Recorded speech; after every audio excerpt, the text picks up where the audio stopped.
Bonjour ou bonsoir, selon l'heure à laquelle vous nous regardez. Je suis chroniqueur audio et animateur de podcast à l'ODJ Média, et j'ai le plaisir de vous lire fidèlement une chronique signée Mohamed Yassir Mouline. Elle s'intitule Les jeunes protestent, les politiciens pleurnichent. Plongeons ensemble dans cette analyse acerbe du contraste entre la jeunesse marocaine en quête de dignité et une classe politique plus prompte à pleurer qu'à agir. Il y a les festivals de musique, les festivals du rire, et désormais, le festival des larmes. Bienvenue dans la nouvelle discipline nationale, la pleurniche électorale.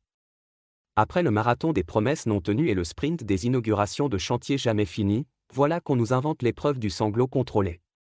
Les jeunes descendent dans la rue pour réclamer santé, éducation et dignité. En face, les politiciens sortent les mouchoirs, convaincus qu'une larme bien placée vaut mieux qu'un vrai programme. Les vidéos de Ben Kiran reniflant comme un enfant privé de dessert et de Oudzine l'œil embué comme une star de telenovela ont envahi les réseaux. Les militants se sont émus, les internautes se sont marrés. Certains ont crié au cœur sensible, d'autres au crocodile bien nourri. Et au milieu, la génération Z, qui descend dans la rue non pas pour pleurer mais pour hurler son ras-le-bol, chômage, éducation en ruine, santé en coma artificiel. Face à cela, nos pleureurs professionnels répondent par des torrents de larmes. Il fallait oser substituer au programme électoral une boîte de mouchoirs.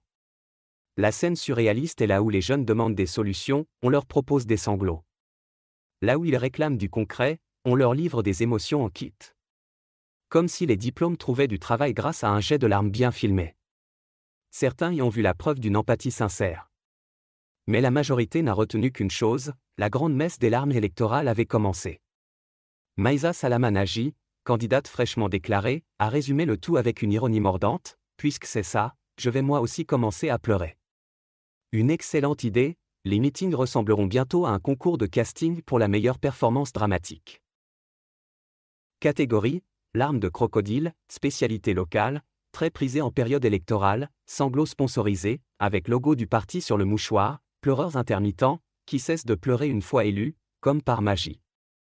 Les défenseurs des politiciens jurent que c'est sincère, c'est l'expression d'une douleur sociale, un sens aigu des responsabilités. On leur répond, très bien, mais où est le plan d'action, la réforme solide, le projet qui change la vie des jeunes?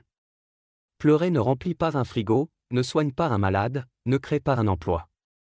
D'ailleurs, petite observation scientifique, les larmes de nos élus ont une durée de vie limitée.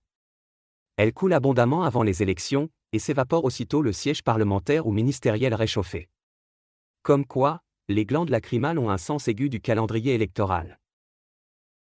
Bref, pendant que la jeunesse manifeste et que le pays réclame du sérieux, nos politiciens, eux, perfectionnent leur art dramatique. Ils ne gouvernent plus, ils jouent la comédie. Et la prochaine fois qu'ils se mettront à pleurnicher, qu'ils sachent qu'on ne les croit plus, leurs larmes, ce ne sont pas des preuves d'amour pour le peuple, juste des effets spéciaux de campagne. Voilà qui conclut cette chronique signée Mohamed Yassir Mouline. Merci à vous d'avoir suivi cette lecture fidèle, sans aucune modification. Je vous donne rendez-vous pour une prochaine chronique, toujours dans le même esprit de rigueur et de transparence.